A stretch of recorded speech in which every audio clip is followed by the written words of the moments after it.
Chandra, Saudara Radit, dan juga Amalia. Di sini kami membuat website berupa games dari kliennya itu tim 3, ada saudari Dela Natasha dan juga Erika. Di sini jobsnya saya sendiri sebagai desain UI, menyusun produk backlog dan Trello, materi game, membuat presentasi final project, menyusun review di Trello. Kemudian saudara Radit jobsnya sebagai regulatory gathering, implementasi front end, yaitu Yasmin, dan mengatasi sistem front end dan back end. Selanjutnya yaitu jobs Amalia Aisyah Keluarga, di mana jobnya itu sebagai desain UI, FL, menyusun execution log, materi edukasi dan juga materi quiz.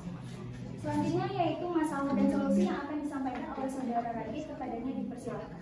Baiklah, saya akan menjelaskan masalah dan solusi.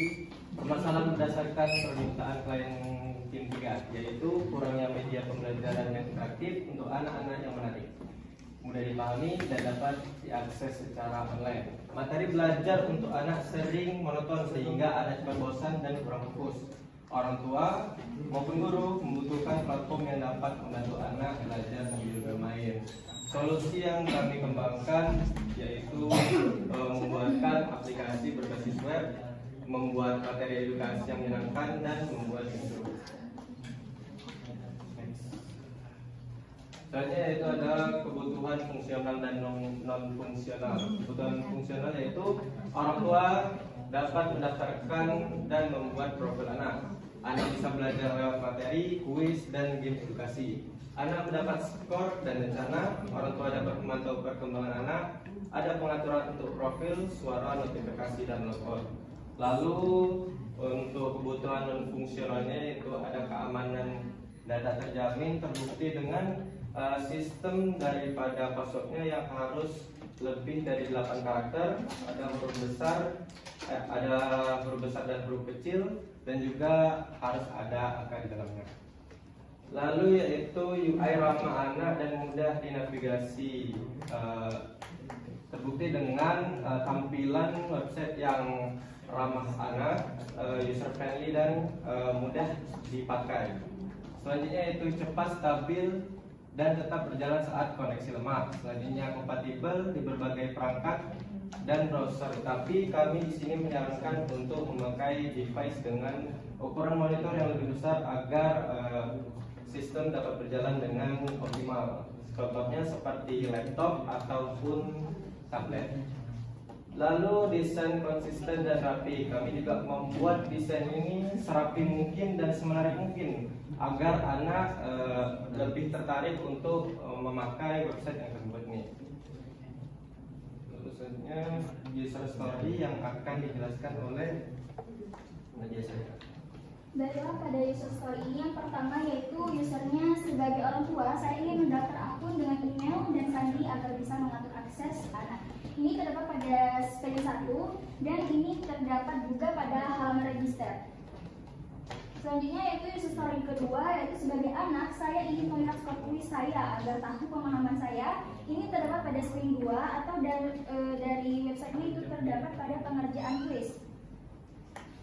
User story ketiga yaitu sebagai orang tua saya ingin melihat poin anak setelah menyelesaikan game. Ini terdapat pada halaman poin kuis dan yang akan ditunjukkan oleh website nanti. Selanjutnya itu user story yang keempat, sebagai anak saya ingin memainkan game edukasi agar proses belajar menjadi lebih menyenangkan. Ini terdapat pada screen 4. Dan yang terakhir yaitu user story kelima, sebagai anak saya ingin ada fitur narator atau suara agar saya lebih mudah memahami bacaannya yang terdapat pada screen 5. Selanjutnya yaitu UML yang akan dijelaskan oleh saudari Amanda. Kepadanya dipersilakan. Baik, kita masuk ke dalam UML Business Diagram, di mana kami memiliki website ini menggunakan dua user. Yang pertama orang tua dan anak. Orang tua meregistrasi akun anak menggunakan email orang tua, lalu orang tua itu dapat mengatur profil dan juga dapat melihat progres dari materi dari keluarga anak tadi. Lanjut ke user anak dapat login menggunakan akun yang telah diregistrasi oleh orang tua tadi atau yang sudah dibuat oleh orang tua. Lalu anak dapat memilih materi. Terdapat beberapa materi yang telah kami sediakan. Lalu anak melihat materi, selanjutnya akan diarahkan ke fitur mengerjakan kuis. Setelah mengerjakan kuis, anak mendapatkan poin dan terdapat fitur bermain game edukasi tadi dan terakhir melihat skor. Next. Oke, kita masuk ke activity diagram dan langsung. Oke, setelah membuka website akan menampilkan menu login. Jika user atau pengguna belum mempunyai akun, maka harus meregistrasi atau buat akun terlebih dahulu. Nah, di sini contohnya, saat buat akun, email harus menggunakan email orang tua, lalu masukkan kata sandi.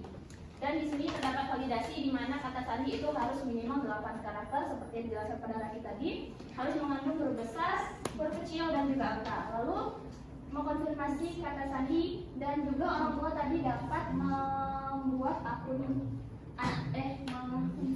mengisi data. Tadi sudah login. Tadi kan sudah dijelaskan juga jika orang tua user sudah membuat akun maka tidak perlu lagi. Jika user sudah membuat akun maka tidak perlu lagi buat akun. Langsung saja ke login. Sudah punya akun. Masukkan email dan juga kata sandi.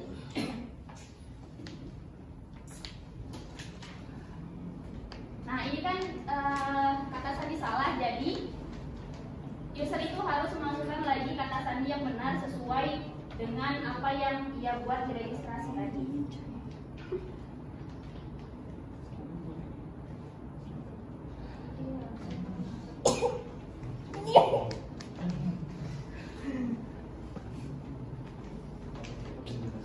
Nah, inilah tampilan dari dashboard utamanya. Jika anak ingin mendengarkan musik atau background, maka bisa langsung menekan tombol musik.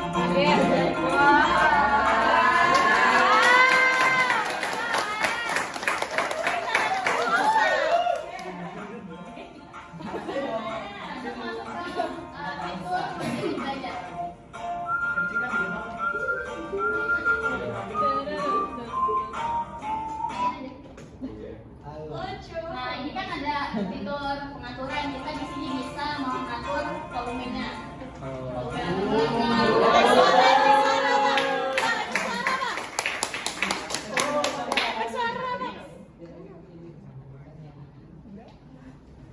Next ke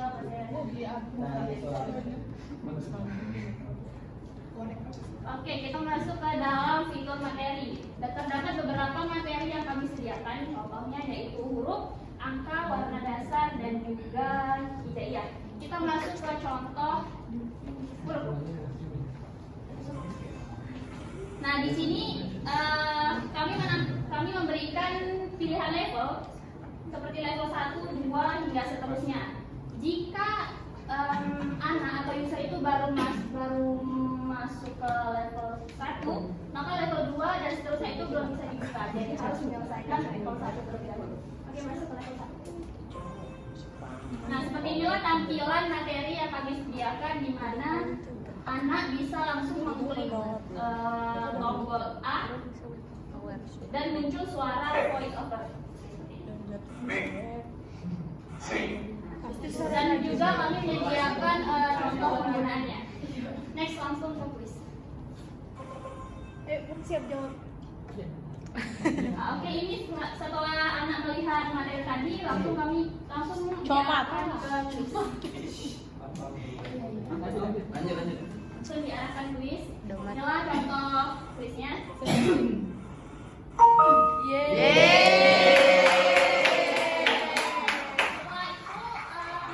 kita akan memberikan poin dan juga pencapaian. Nah, di sini kan poinnya semoga sudah nambah dan juga level seterusnya level 2 itu sudah nambah. Lanjut ke fitur game. Nah, ini dan beberapa fitur game yang kami sediakan seperti yang teman-teman semua lihat. Oke, kita langsung masuk ke contoh game pertama. Nah, sama seperti dengan materi tadi, di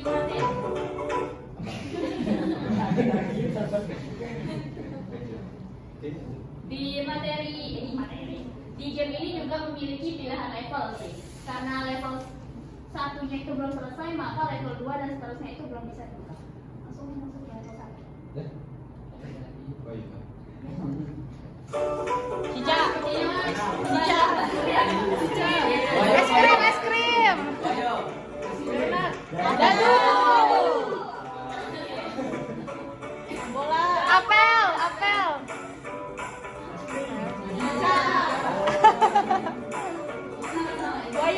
Buaya.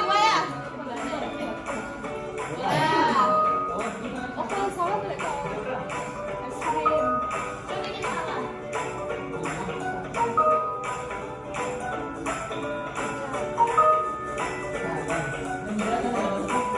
Apel. Serunya.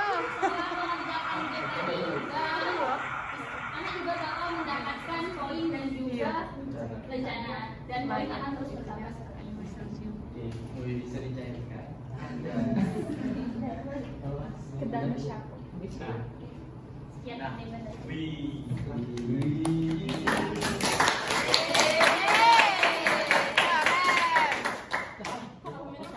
Untuk punya kami. Saya mau ke user dulu, usernya kelompok Bella. Dari kanan Bella. Secara keseluruhan hasilnya seperti apa? Hasilnya sama sih, Miss. Soalnya kan kemarin yang di sebelum ke demo aplikasi, mereka kan sudah sempat direvisi. Nah, sekarang udah pas sama banget seperti yang direvisi apa? Bagaimana Dan? Kemarin. Bagian ini enggak sih? Iya, ada bagian yang kemarin. Sebenarnya ini target usernya itu umur berapa? 20 tahun. Sudah ditargetin, Miss. Kami serahkan ke mereka. Miss Junjo, karena di dalam materi tadi kan ada kuis yang berupa teks tulisan. Otomatis anak di bawah TK pun kan nggak bisa membaca ya Miss ya. Jadi kami targetkan untuk website ini dari 7 tahun sampai 12 tahun. Sekarang saya tanya, udah nggak menuju apa suruh anak umur 7 sampai 12 tahun mencoba aplikasi ini? 20 tahun yang nyoba, Miss. 17 tahun. Untuk saat ini mungkin belum ya, tapi kedepannya bakal ada tes. Kan masih ada kekurangan di dalam website kami, terutama di bagian game yang masih sedikit, baru 3 yang terbuat dan masih ada beberapa game yang ingin buat. Dan saya mungkin untuk proses kedepannya kalau ingin dikembangkan lagi, kami bakal merekrut anak untuk mencoba. Ada siapa yang akan direkrut? Oke, secara spesifik user permintaan user itu sudah sesuai, sudah sesuai ini ya apa yang dibuat. Oke, nah sekarang masuk ke pertanyaannya. Kalian kan sebagai analis sistemnya ya, bagaimana kalian memastikan bahwa ini kan user kalian itu sepenuhnya bukan di kelompok Della, ya nggak? Artinya kan sebenarnya yang akan menggunakan aplikasi ini tuh orang lain, ada target usernya tersendiri lagi.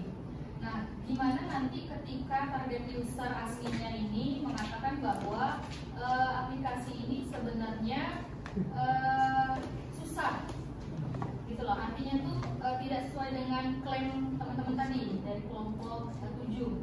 Kan tadi bilang bahwa mudah untuk digunakan, kan? Nah, pertimbangan kalian itu sebaiknya seperti apa sebagai analis sistem? Seperti apa? Mungkin kalau misalnya tes pada anak, kita akan tes dari 7 tahun sampai ke 12 tahun. Apabila presentasi sulit dipakainya itu lebih tinggi daripada mudah dipakai, mungkin kami akan melakukan perubahan pada materinya dan juga game-gamenya. Tapi user kamu udah setuju dengan hasilnya? Karena kan yang memakai kan tidak hanya user, tapi anak-anak juga memakai. Sekarang saya tanya, sebenarnya yang paling penting itu kebutuhan user atau kebutuhan sistem menurut kalian? Kebutuhan user. Alasannya?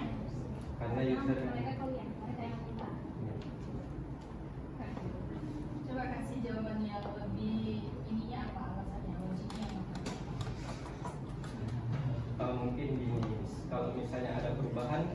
mungkin kami bakal konfirmasi dulu kepada user untuk melakukan perubahan yang terjadi di dalam materi atau puisinya.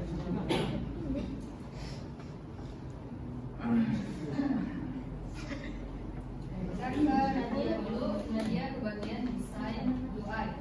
Desain UI ini sebenarnya agak tricky, maksudnya itu kadang bagi kita bagus, tapi bagi orang itu tidak bagus, ya nggak? Karena kan beda-beda, kemauan orang itu susah bukti. Nah sekarang saya mau tanya,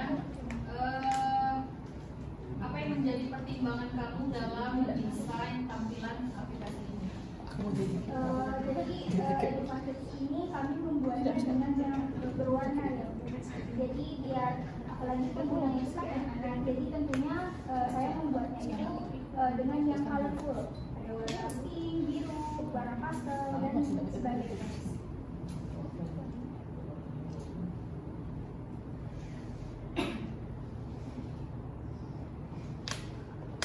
Product backlog.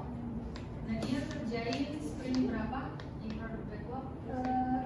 Saya menyusun produk backlog dari sprint 1 sampai sprint 5. Dari semua sprint itu yang paling krusial yang mana? Kamu?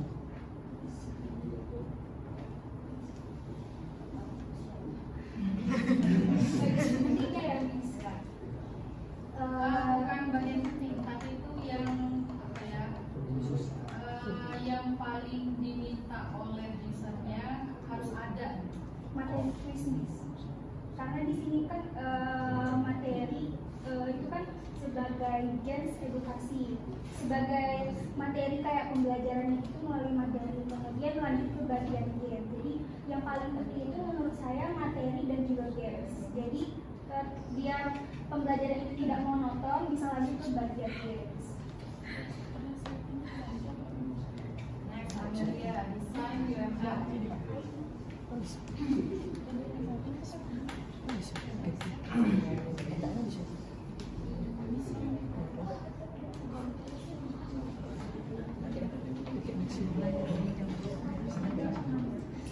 Kalau dari seluruh screen tadi selesai semua.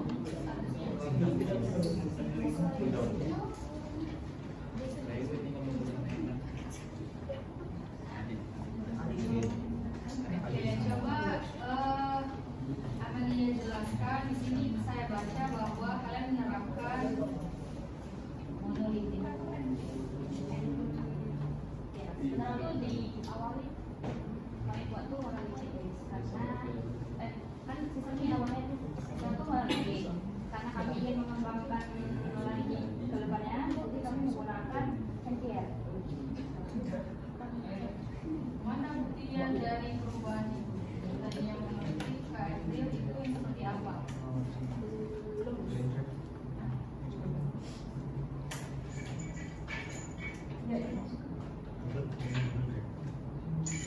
Jadi sekarang ini sebenarnya teksturnya masih apa? High level arsitektur.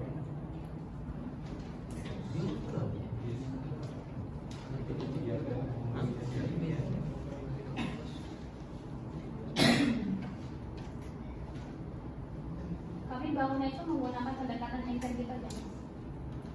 Cuman sistemnya waktu implementasi memang masih apa ya, masih MVP gitu loh. Fitur-fitur utamanya aja. Coba deh kamu jelasin maksudnya MVP sama monolitik itu bedanya apa sih?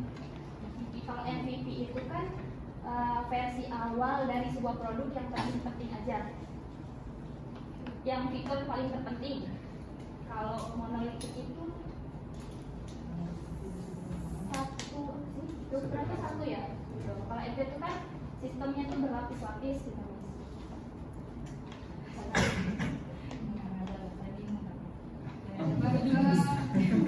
Terakhir coba buktikan omongan Amalia tadi bahwa kelompok kalian ini sudah menerapkan monolitik. Mana buktinya? Kamu sebagai implementasi kan di codingannya itu mana buktinya bahwa ini monolitik arsitektur sistemnya? Berarti struktur foldernya gitu. Nggak tahu saya. Coba deh menurut kamu yang mana?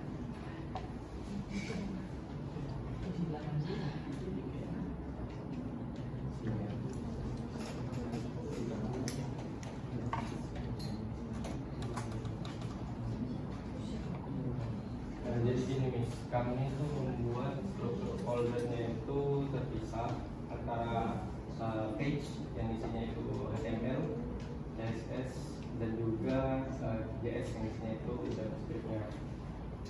Untuk memudahkan kami apabila ada perubahan di satu dashboard misalnya, jadi tidak mengotak-atik dashboard yang lain.